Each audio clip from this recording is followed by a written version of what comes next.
This is my favorite time of year, but not just because it's the holiday season, because it's peppermint mocha season.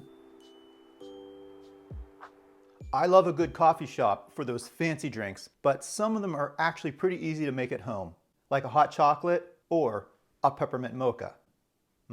Economical, easy to do, totally customizable, and delicious.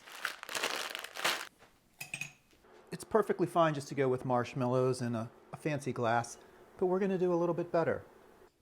Okay, let's make the toppings.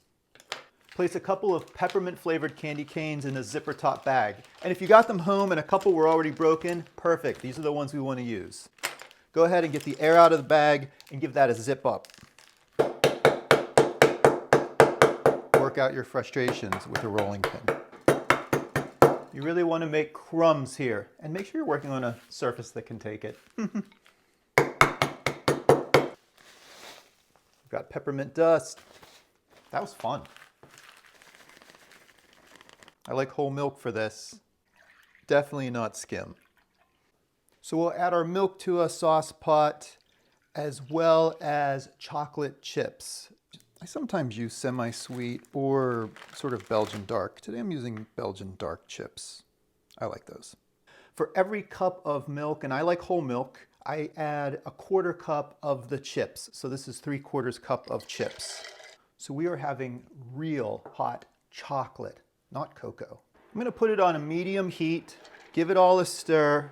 I know some people go as far as using half and half for the whole thing. But definitely at least 2% to whole milk. That gives a nice texture. You can certainly do this with a non-dairy milk, and if you can find non-dairy chocolate chips, absolutely. What I'm looking here is for our chips to melt, which they've already done pretty well, and I want to see little wisps of steam coming off of the hot milk. I don't want it to come to a boil, I just want it to be nice and hot. It's really coming along quick and nicely. I'm going to sort of taste test it here. We still need to add flavorings.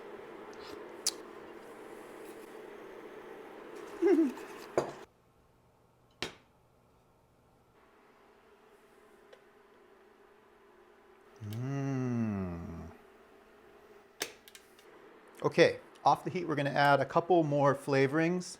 I actually always love just a pinch of salt. Even in sweet things, I think it wakes it up. A teaspoon of vanilla, I think it really rounds out the flavor. Here's our peppermint extract. I put in a teaspoon, but however much you like in terms of the intensity. If you leave out the peppermint extract, you have great hot chocolate. And let's do a little whipped cream too. I have a very cold bowl. The cream is cold, and the best whisking method I've really found is to go back and forth as opposed to trying to go around the bowl. Once you get it a little bit frothy, it's a good time to go ahead and add a little bit of sugar. If you want any flavoring, I'll put in just a splash of vanilla here. And that was about half a cup of whipping cream. I kind of like that texture, sort of a nice gloppy whipped cream. Okay, I think it's time to make these things look absolutely amazing.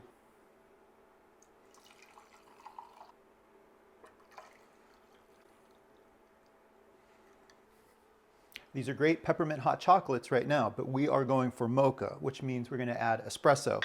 An espresso shot is 1 fluid ounce.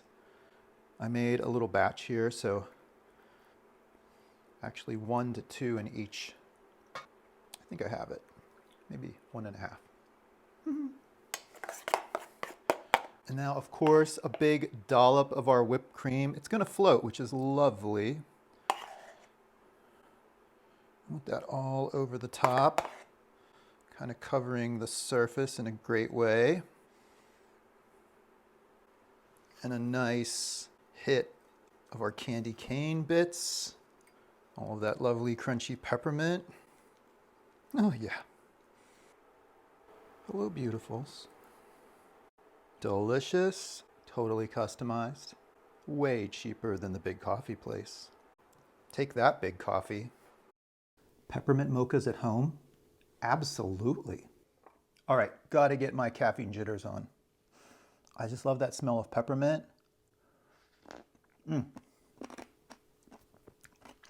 The crunch of the candy, that deep chocolate. Try and make homemade hot chocolate with real chocolate chips. Add a little peppermint extract, a little espresso if you like, or double strength coffee. Make a peppermint mocha at home. They're pretty easy and they're special. I don't know who's gonna have that second one either.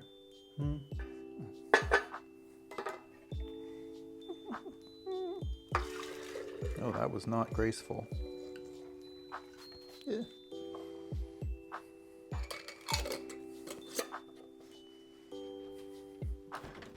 Off to the fridge you go. Come off! Ah! The lid is stuck in there. How odd. Economical, customizable.